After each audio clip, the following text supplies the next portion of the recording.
أشهد أن لا إله إلا الله وأشهد أن محمدا عبده ورسوله. عيد. اتفضل.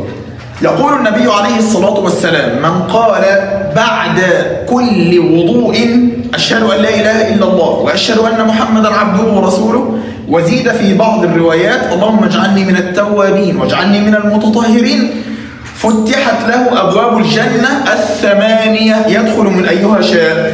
لما أنا قرأت الحديث ده قد إيه ربنا سبحانه وتعالى كريم، قد إيه ربنا سبحانه وتعالى لطيف، قد إيه ربنا سبحانه وتعالى فضله واسع قوي على عباده.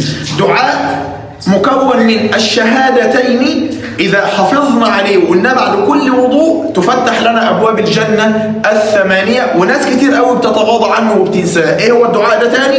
من قال بعد كل وضوء أشهد أن لا إله إلا الله وأشهد أن محمدا عبده ورسوله، اللهم اجعلني من التوابين واجعلني من المتطهرين، فتحت له أبواب الجنة الثمانية. عايزين نحافظ أنا وإنت وكل الناس على الدعاء ده بعد كل إيه؟ بعد كل وضوء. جزاكم الله خير.